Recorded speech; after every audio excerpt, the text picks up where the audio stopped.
Hello, Americans. I'm Kent McNall. It's Constitution time. It's been well over two and a half years since I've successfully broadcast an episode of Constitution Time. And I started Constitution Time at that time 2.5 years ago because of my concern for our democracy. And the biggest expression of that was the upcoming 2020 election. And at that time, I really felt that Americans need to get behind the idea that a second term of President Trump was not a great idea. And even after the election was over, I continued to broadcast because democracy continued to be in trouble. Well, things worked out at that time, but now here we are, 2.5 years later, and not only that same problem is still with us and upcoming, but there are other things that I think we need to be working on as well. Now, I mentioned before I haven't successfully done a Constitution Time broadcast, and I hope that this one's going to work, but it's quite possible that it won't. In fact, I see I have a warning about the broadcast here. And my wife, Ann, is going to help me out if something's not working, but hopefully we'll get it off the ground today. I have an overall theme for this season's Constitution Time show, which is for us to be thinking as Americans. Now, each of us has many hats that we wear and many roles and perspectives from which we think. I myself often think as a father, as a husband.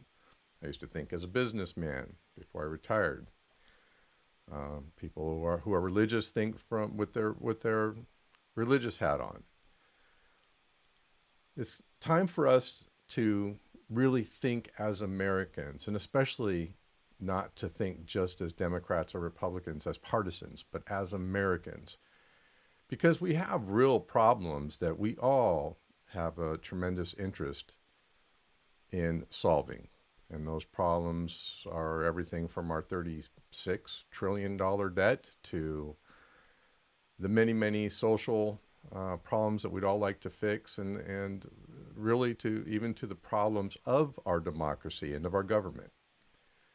And we're going to solve them so much better and so much easier if we can turn the rhetoric down and turn the American up by thinking as Americans. Tonight's episode, I've kind of entitled, well, here's Ann. Nope. I've kind of entitled,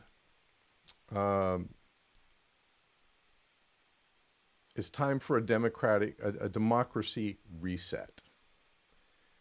And what do I mean by democracy reset? Well, we all have devices in our lives that might have a reset button, or on a computer, you might think of it as a reboot as well. And what happens with those devices, whether they're mechanical or electronic or whatever, is that they'll operate and do their job, but over time, things can happen that, memory runs out on your computer or gets filled up with stuff. There's lots of programs running, and it starts to affect the operation of the mechanism. And so sometimes we'll call and say, hey, I need help with this because it's not working right. And somebody will say, well, hit the reset button. And when you hit that reset button, it kind of clears out the cobwebs, puts the device, whatever it is, back into its original state so that it can operate properly. Well, our democracy has had a lot of things accumulate over the many, many years, and things that have been added, things that have been warped, and things that aren't working like they're supposed to be working. And they're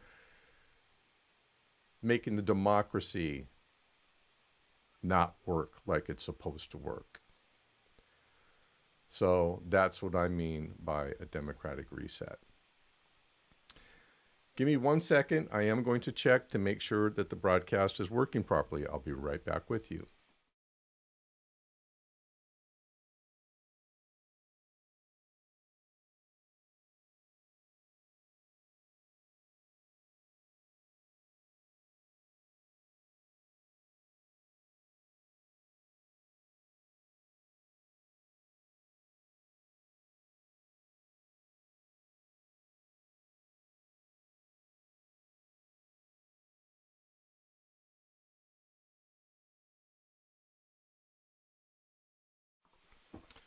Okay, good news. It appears to be working properly, so we can continue.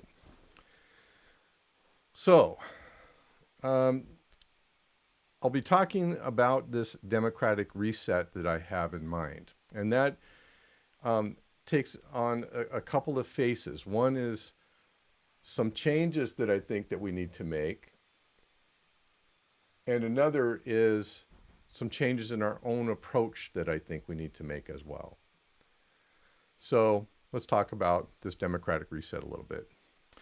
And before I jump into my prepared text, I can add to that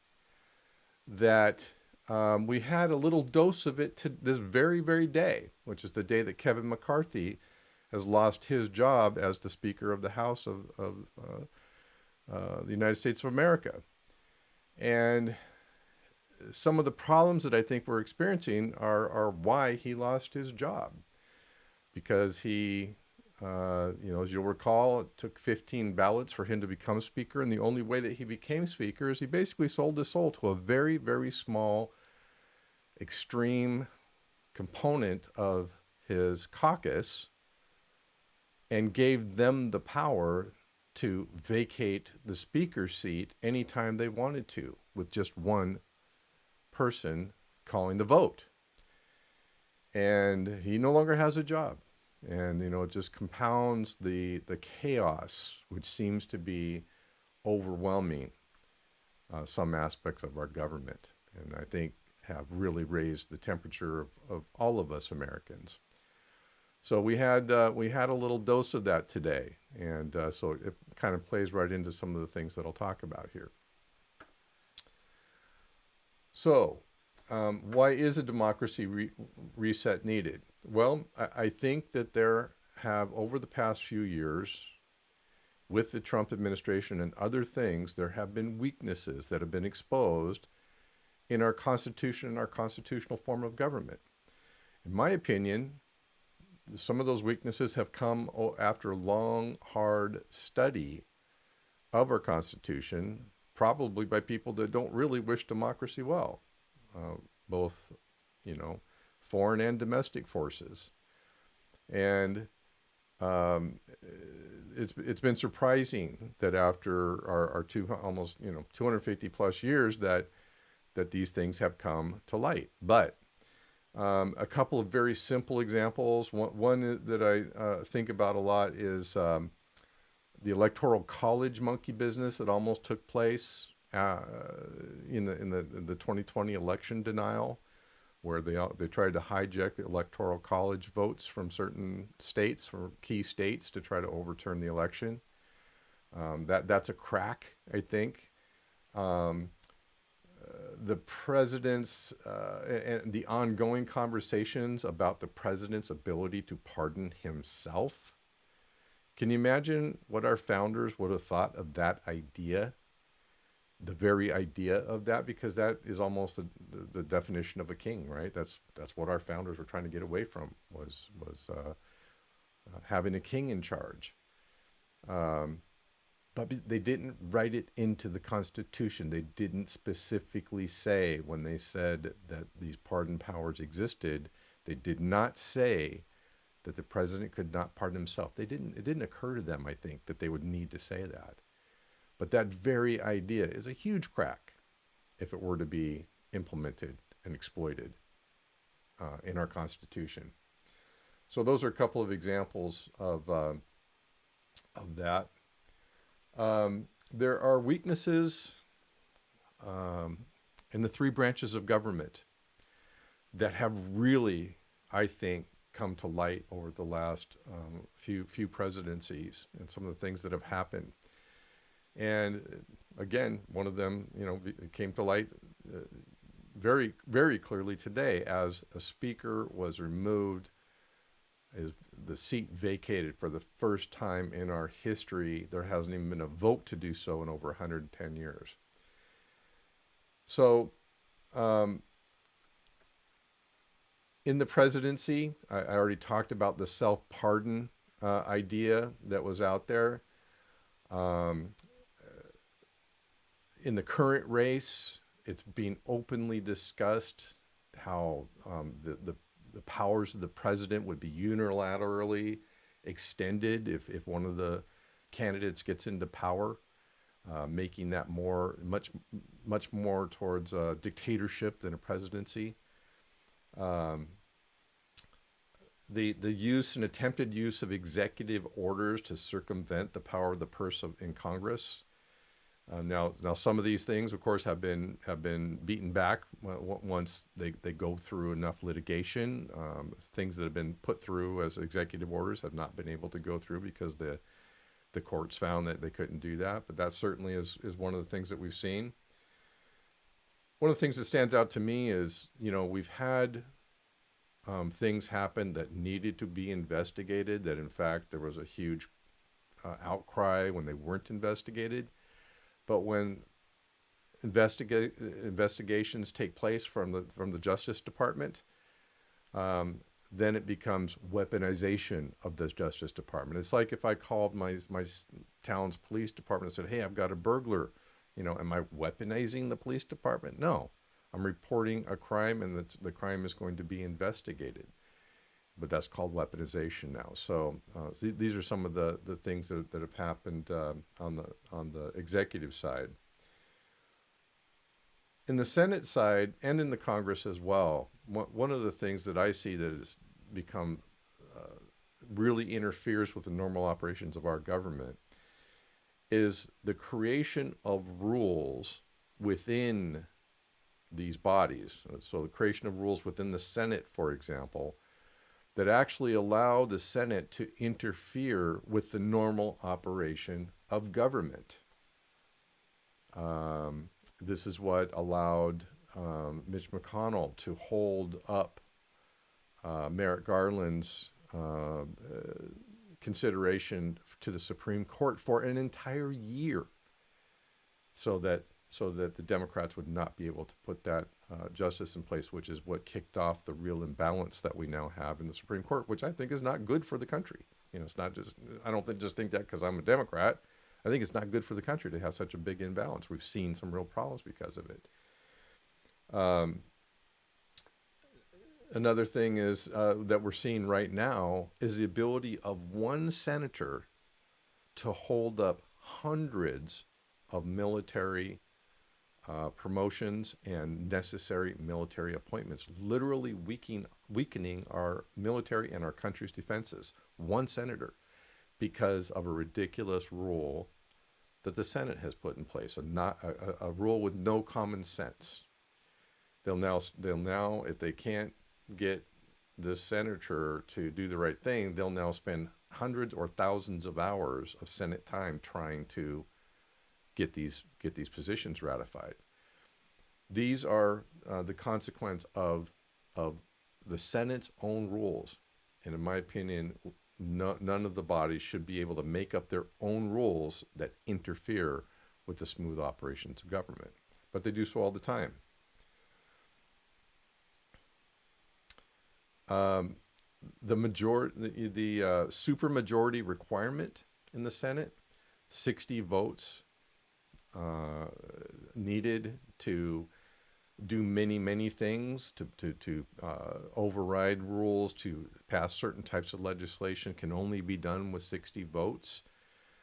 And that includes, by the way, conviction of a president for, that has become with our totally divided country and ultimate partisanship, that's become an almost impossible level to reach. And so this puts this entire family of things that need to be done out of reach because we can't get a supermajority in the Senate.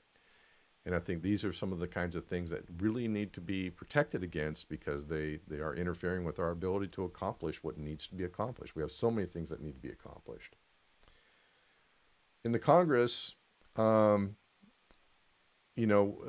we've seen these things play out this very day, akin to what I just was talking about in the Senate, that the creation of caucus rules, by one party or the other, that empowers, in the case of what happened today, a very small, extreme minority to create major chaos and havoc.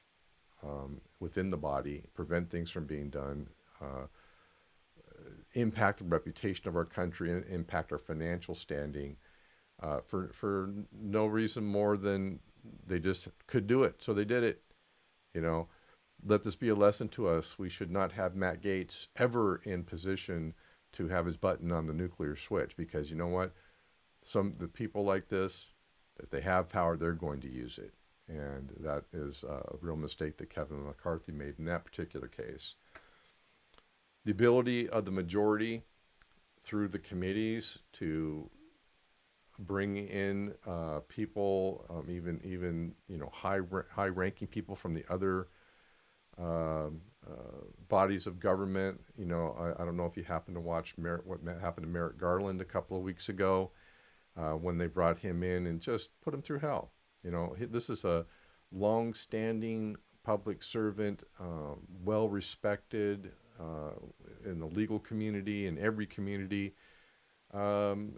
practically tortured by the committees in Congress. I know this has been going on for a long, long time, but we all as Americans, thinking as Americans, need to start saying enough is enough on some of this stuff. It's just not productive. It doesn't get us anywhere. False accusations and ridiculous conclusions from small amounts of evidence, and it's not just one party or the other doing it. It's everyone doing it. And it's just not productive. So these are some of the cracks on that front. The Supreme Court in the news a lot lately and over the last few years, because not only their complete total lack of any ethical standards, rules, or policies or anything else that pertain to the Supreme Court, but the abuses of that have been uncovered, which just have destroyed the reputation of the Supreme Court. Members of the Supreme Court practically laughing and saying, there's nothing any of you can do about this. How do they know that? Well, not only are they scholars and have studied the law and studied the Constitution, but it's just been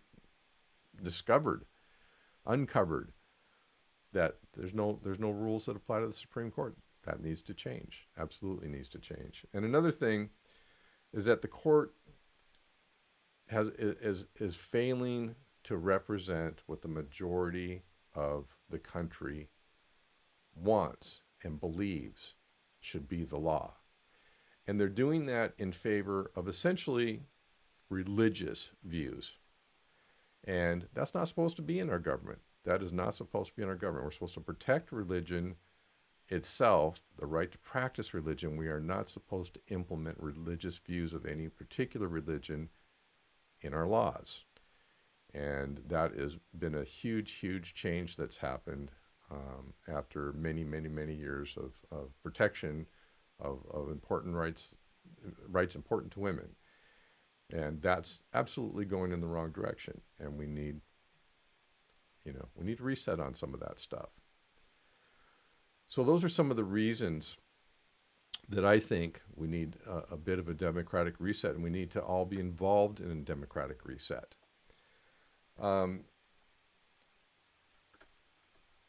Another topic I'm going to jump into here is our election system. And I think that there are many aspects of our election system that should have a reset and be reviewed.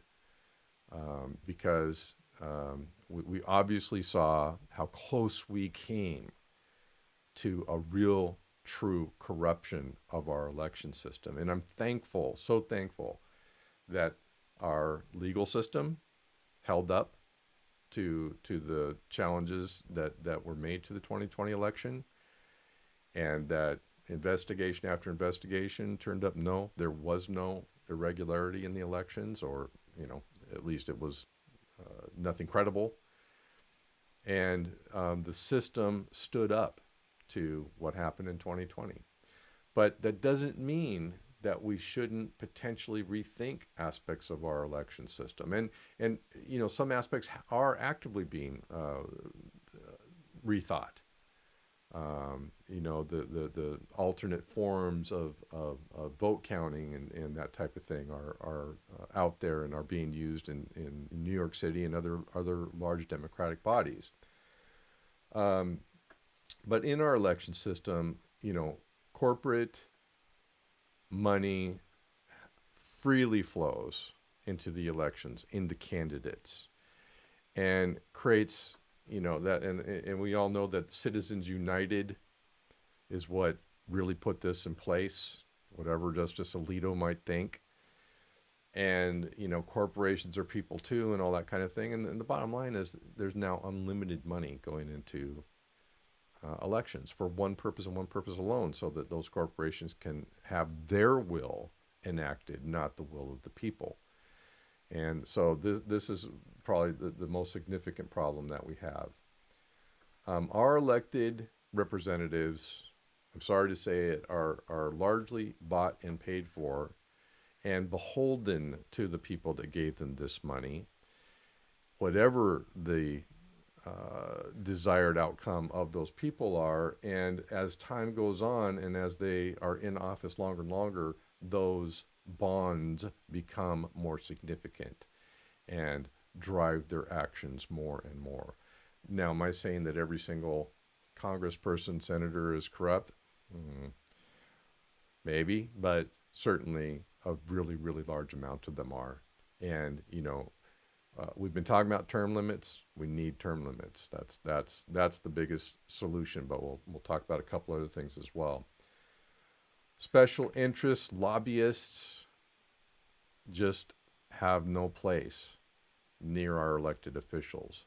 But not only are they near them, they're all over them, and they're showering them with money, trips, dinners, you name it, and they just have far too much sway over our elected officials, and that needs to change.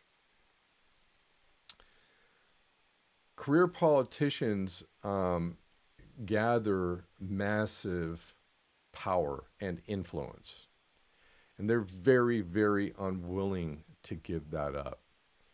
And we've seen very recently two major examples of career politicians in their 90s, practically unable to function, that still won't give up their power, even though in some cases it causes significant difficulties for their own parties. Senator Dianne Feinstein is a person I respect, but how long was she out of commission before she actually came back and died a short time later? My favorite author, J.R.R. Tolkien, used a term to describe the kings and rulers of his world that wouldn't pass on their kingdoms to their sons. They said they would fall from their seats witless and unmanned. And that's what we're seeing. These people go beyond where they can even do the job, but there's so much power embodied in them that they're almost not allowed to give it up. And so I think not only do we need term limits, but we need age limits as well. And I'm not a fan of any kind of ism, including ageism, but we're just not being smart to leave these folks in power. And this has been going on for a long time. This didn't just start.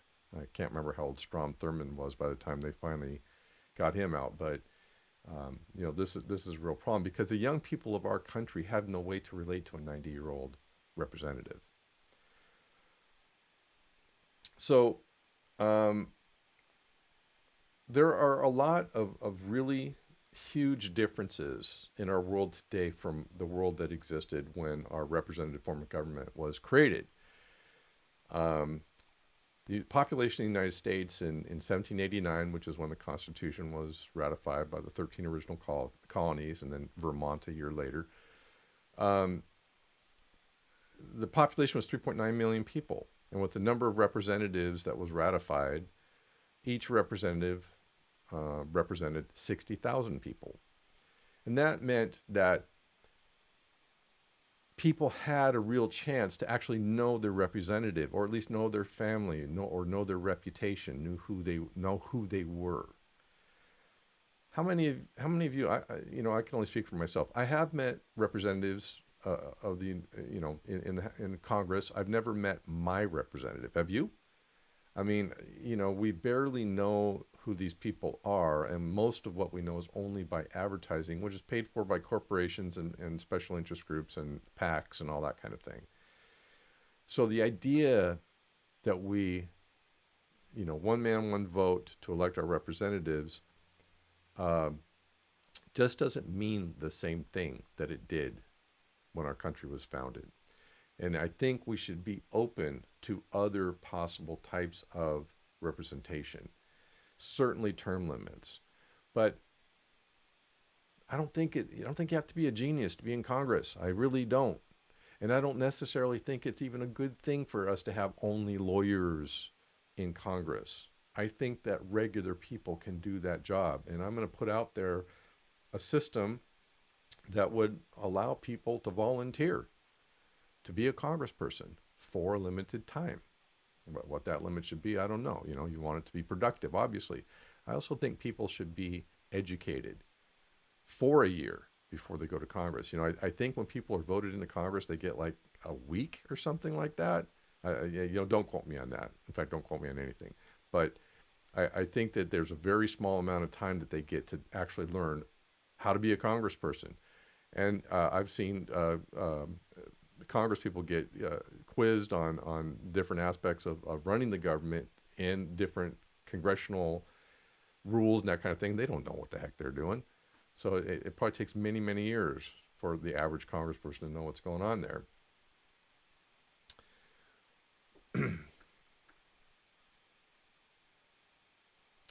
So resets are needed not only in possible changes to the Constitution, amendments, or legislation, but also in other areas as well. Our own personal commitment to seeing that these changes are made. I think we've got to get much more involved.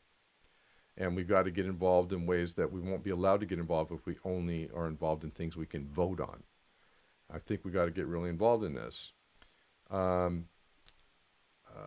think we have to have a commitment to bolster the Constitution. Our Constitution deserves that. It has served us well. If we need a couple more amendments, time to get them done. Time to get term limits done. Time to get a couple of things done. No, none of the branches of government may create their own internal rules which interfere with the overall operation of government. Is one that I'm going to write up and present on Constitution time.